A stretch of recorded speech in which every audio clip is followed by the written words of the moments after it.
ఈ 4 చింతలు దేని వలన వస్తాయంటే నువ్వు శివుడి వైపు జరుగుతున్నావా అన్నదాన్ని బట్టి వస్తాయి. శివుడి వైపు జరగడం అంటే ఏమిటి? నీకు ఆయన జ్ఞాపకానికి వస్తూ ఉంటే నువ్వు శివుడి వైపు జరుగుతున్నావని గుర్తు. దానికి మీకు నేను ఒక్క ఉదాహరణ చెప్పాలి అంటే, ఏదో పెళ్ళైపోయిన వాళ్ళు, వృద్ధులో, మధ్య వయస్కులో, యువకులో కాదు, మీరు ఏ స్థాయిలో, ఏ ఆశ్రమంలో ఉండండి, శివుడు మీకు ఆదర్శం అవుతాడు. విద్యార్థి, బ్రహ్మచారి అన్నాను అనుకోండి, శివుడు ఆదర్శం. ఎందుకని? శివుడు ఎవరు? విద్యార్థి, బ్రహ్మచారి అన్నాను అనుకోండి, చదువుకోవలసిన వాడు, చదువు నేర్చుకోవలసిన వాడు అని కాదు. ఆయనకి పుట్టుక, బ్రహ్మచారి, గృహస్థు, వానప్రస్థు, సన్యాసి లేవుగా. లేనప్పుడు ఆయన ఎలా ఉన్నా ఆయన కన్నా విద్యలు తెలిసిన్నవాడు ఈ లోకంలో లేడు. ఆయనే సకల విద్యాస్వరూపుడు. ఈశాన సర్వ విద్యానాం ఈశ్వర సర్వభూతానాం బ్రహ్మాధిపతిర్బ్రహ్మణోధిపతిర్బ్రహ్మా శివో మే అస్తు సదాశివోం. సదాశివ అన్న మాట ఉంటుంది. సదా విష్ణు, సదా బ్రహ్మ ఉండవు. ఎందుకో తెలుసా? సదాశివ అంటే ఇన్ని విద్యలు తెలిసి ఉండడానికి ప్రయోజనం ఏమిటై ఉండాలి? 10 మందికి నువ్వు శాంతికారకుడవు అవ్వాలి. 10 మందిని సంతోష పెట్టడానికి నీ జన్మ పనికి రావాలి. 10 మందిని పాడు చేయడానికి పనికొస్తే కామక్రోధములు పట్టుకున్నాయని గుర్తు. అప్పుడు నువ్వు శివుడు అవ్వట్లా. అవతలవాడి మాట దేవుడు ఎరుగు, నువ్వు పాడైపోతున్నావని గుర్తు. అటువంటిది పరమశివ. ఆయన పరమశివుడు, అందులో సందేహం లేదు. సదాశివ ఆయన ఎప్పుడూ కామక్రోధాతీతుడు. అందుకు మన్మధుణ్ణి కాల్చేశాడు, యముణ్ణి చంపేశాడు. అటువంటి ఆయన ఎందుకు ఎవరిని పాడు చేస్తాడు? ఆయన ఎవరిని పాడు చేయడు. ఆయన సకల విద్యాధిపతి. ఈశాన సర్వ విద్యానాం, అన్ని విద్యలు ఆయన ఎందే ఉంటాయి. అందుకే కళాభ్యాం చూడాలంకృత శశికళాభ్యాం నిజతపఫలాభ్యాం భక్తేషు ప్రకటితఫలాభ్యాం భవతు మే శివాభ్యాం అస్తౌక త్రిభువన శివాభ్యాం హృది పునర్భవాభ్యాం ఆనందస్ఫురదనుభవాభ్యాం నతిరియం అంటారు శంకరులు. కళాభ్యాం అంటారు. సకల విద్యాస్వరూపులని వదిలేలేరు శంకరాచార్యులు వారు. ఏది సంస్కృతిని పెంచుతుందో అది ఇవ్వగలిగినవాడు. విద్య ఉండి ఆ విద్య వలన ఉండవలసిన లక్షణాలు లేకుండా ఆ విద్యని అడ్డు పెట్టుకొని సమాజాన్ని పాడు చేసే లక్షణం వచ్చిందనుకోండి. వాడు బాగా చదువుకున్నాడు, అధికారి అయ్యాడు. దేనికి పనికి వచ్చిందంటే సమాజాన్ని పీడించడానికి పనికి వచ్చాడు. ఇప్పుడు ఏమిటి ఆ విద్యకి తాత్పర్యం? గొప్ప వైద్యుడు అయ్యాడు, రూపాయి కాసు కనపడితే కానీ ఎవరికి ఉపకారం చేయడు. ఇప్పుడు ఆ విద్య వలన ఏమిటి ఉపయోగం? గొప్ప సాంకేతిక పట్టభద్రుడు అయ్యాడు, అన్నింటిలో డబ్బులు తినేస్తాడు. ఆ ఆనకట్ట ఏమైపోతుంది? ఆ వంతెన ఏమైపోతుంది? ఆయనకు అక్కర్లేదు. అప్పుడు ఏమైంది ఆ విద్యకి ప్రయోజనం? బాగా చదువుకున్నాడు, ఎవరూ పట్టుకోలేని దొంగతనం చేస్తాడు. ఇప్పుడు ఏమిటైంది దానికి తాత్పర్యం? జ్ఞానఖలునిలోని శారదయువులే. చదువుకి ప్రయోజనం చదువు కాదు, చదువుకి ప్రయోజనం సంస్కారం. చదువు యొక్క ప్రథమ ప్రయోజనం వినయం. నాకేం తెలుసు? ఎంతమంది మహాత్ములు ఉన్నారు. ఒక గ్రంథాలయంలోకి తీసుకెళ్ళి నిలబెడితే నేను అందులో చదివిన పుస్తకాలు ఎన్ని?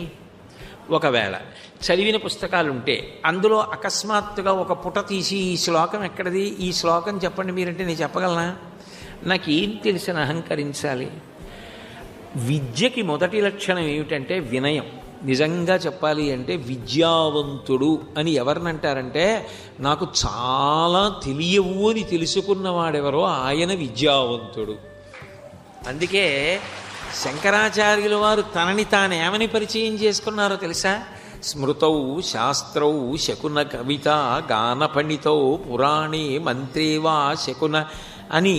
అయ్యా నాకు స్మృతి తెలుసా, శృతి తెలుసా, ఉపనిషత్తులు తెలుసా, శకున శాస్త్రం తెలుసా, నాటకాలు తెలుసా, పాట పాడడం తెలుసా? నాకేమీ రాదు. పశుమాం సర్వజ్ఞ ప్రచిత కృపయా పాలయ విభో. ఏమీ రానివాడిని పశువు అంటారు. పశుపతి, నేను పశువుని అన్నారు. శంకరాచార్యుల వారికి ఎంత వినయం ఉంటే మహానుభావుడికి నాబోటిగాడి ఏమొచ్చని ఎగిరిగిరి పడాలి. అదే శంకరుడు శంకరాచార్యుల వారిగా వస్తే అంత వినయం చూపించారు. అదే శివుడు విద్యార్థిగా కూర్చోవలసి వచ్చిందనుకోండి, మీరు లోకంలో ఊహించలేని వినయం చూపిస్తాడు. ఎవరి దగ్గర తెలుసా అది కూడా కూర్చోవడం? చదువుకోవడం అంటే గురువుగారు ఉండాలి కదా. ఆయనే సకల విద్యాధిపతి అయితే ఆయన కొత్తగా ఎవరి దగ్గర నేర్చుకోవాలి అంటే మన ఇటువైపు తెలుగు మాట్లాడేటటువంటి ప్రాంతాల్లో తక్కువ, కానీ తమిళ దేశం వెళితే తంగప్పన్ స్వామి అని ఒక పేరుంది. తంగప్పన్ అంటే శివుడు, స్వామి అంటే తంగప్పన్ అని పేరు కలిగినటువంటి శివుడికి గురువు గారు. గురువుని స్వామి అంటారు, భర్తని స్వామి అంటారు. శివుడికి గురువు ఎవరు? సుబ్రహ్మణ్యుడు. పుత్రాదిచ్చేత్ పరాజయం. కొడుకు ఒకసారి అన్నాడు, నాన్నగారు ప్రణవం గురించి నాకు గొప్ప ఆలోచన స్ఫురించింది తపస్సులో, నేను ఆ ప్రణవార్థాన్ని ఉపదేశం చేస్తానన్నాడు. అయితే చెప్పరా అన్నాడు. అని శివుడు కుర్చీలో కూర్చోలేదుట. సుబ్రహ్మణ్యుడు కొడుకు కదా, చిన్నవాడు కదా, ఆయన అలా కూర్చుని చెప్పు అనొచ్చు కదా, అనలేదుట. ఒరే, నువ్వు చెప్తున్నప్పుడు నేను వినేటప్పుడు, నువ్వు గురువు నేను శిష్యుడైనప్పుడు నేను శిష్యుడిగానే కూర్చోవాలని కింద కూర్చొని విన్నట్ట. చెవి బొగ్గి ఇన్ని విద్యలకు ఆలవాలమైన వాడు ఇలా చెవి పెట్టి ఎంతో జాగ్రత్తగా విన్నట్ట. మధ్యలో మాట్లాడకుండా, అక్షరం జారిపోకుండా, అంత వినయంగా, అంత జాగ్రత్తగా విన్నట్ట. పోనీ ఏదో గంటలా విన్నాళ్ళు ఇద్దరు అంటారేమో. ఆ లక్షణం ఎక్కడి వరకు వెళ్ళిందో తెలుసా? అదే శివుడు శంకరాచార్యుల వారిగా వచ్చారు. త్యక్వా మౌనం వట విటపినో మూలతో నిష్పతంతి శంభోర్మూర్తిశ్చరతి భువనే శంకరాచార్య రూప. శంకరాచార్యుల వారిగా వచ్చారు. వచ్చి తిరుచెందూరు క్షేత్రానికి వెళ్ళారు. మీరు తిరుచెందూరు వెడితే ఇప్పటికే ఒక కథ చెప్తారు. తిరుచెందూరు శంకరాచార్యుల వారు వెళ్ళలేదట. వెళ్లకుండా వెళ్ళిపోతుంటే సుబ్రహ్మణ్యుడే వృద్ధ బ్రాహ్మణ రూపంలో కనపడి గొప్ప క్షేత్రాన్ని వదిలేశావు, రమ్మంటే వెళ్ళారట. ఆయన ప్రమేయం లేకుండా ఆయన నోటి వెంట సుబ్రహ్మణ్య భుజంగం వచ్చింది. అది ఎక్కడ చెప్పారో తెలుసా? తిరుచెందూరులో చెప్పారు. తిరుచెందూరులో చెప్పారంటారు. సుబ్రహ్మణ్యుడి దగ్గర కాదు చెప్పింది, శంకరాచార్యులు వారు చెప్పింది శివలింగం ముందు చెప్పారు. తిరుచెందూరులో సుబ్రహ్మణ్యేశ్వర స్వామి వారి దేవాలయం వెనకాతల ఒక గొప్ప శివలింగం ఉంది. సర్వసాధారణంగా ఎవరికి కనపడదు. ఇది ఒకసారి ప్రస్తావన వస్తే కంచి కామకోటి పీఠాధిపత్యంలో ఉన్న ప్రస్తుత పీఠాధిపతులు శంకర విజయేంద్ర సరస్వతి స్వామి వారు నా మీద అనుగ్రహంతో ఈ మాట చెప్పి, ఈ మాట నువ్వు తిరుచెందూరు వెళ్ళినప్పుడు చూద్దువుగానివి భుజంగం చెప్పిన చోటు అన్నారు. నేను తిరుచెందూరు వెడుతున్నప్పుడు వారికి మనవి చేశాను, అయ్యా నేను తిరుచెందూరు వెడుతున్నానంటే వారు ఒక విద్వాంసుని పంపించారు. వారు మమ్మల్ని తీసుకెళ్లారు శివాలయంలోకి. అక్కడ నిలబడి చేశారు సుబ్రహ్మణ్యం అని ఆ తీసుకెళ్లిన విద్వాంసులు కూడా చెప్పారు. శివుడి ముందు శివుడే చెప్పాడు. ఎవరిని? సుబ్రహ్మణ్య భుజంగం చెప్పారు సుబ్రహ్మణ్యుడి గురించి. ఆ సుబ్రహ్మణ్య భుజంగం చెప్తున్నప్పుడు శివలింగం ముందు శివుడే నించున్నాడు. శంకరాచార్యులు వారు ఎవరో కాదుగా, శివుడేగా. నించున్నప్పుడు నా కొడుకన్న మాట అనలేదు. అనకుండా భవాన్ లోకతాతః అహం చాపి బాలు, నేనెవరు? చిన్న పిల్లాడిని, చదువుకుంటున్నవాడిని. మీరు భవాన్ లోకతాతః, లోకాలన్నిటికీ మీరు గురువులు, పెద్దవారు. క్షమస్వాపరాధం, నన్ను క్షమించండి. అంటే అవతారం తీసుకున్నా కూడా గురుభక్తి అలాగే ఉంది సుబ్రహ్మణ్య భుజంగంలో. అంటే అసలు ఒక గురువు దగ్గర పాఠం నేర్చుకోవడం అన్న ప్రశ్న వస్తే శివభక్తి ఉన్నవాడికి ఎవరు ఆదర్శం? శివుడే ఆదర్శం. అంత ఈశాన సర్వ విద్యానాం ఈశ్వర సర్వభూతానాం బ్రహ్మాధిపతి బ్రహ్మణోధిపతి తన కొడుకు దగ్గర పాఠం నేర్చుకుంటే అంత వినయంగా విన్నాడు.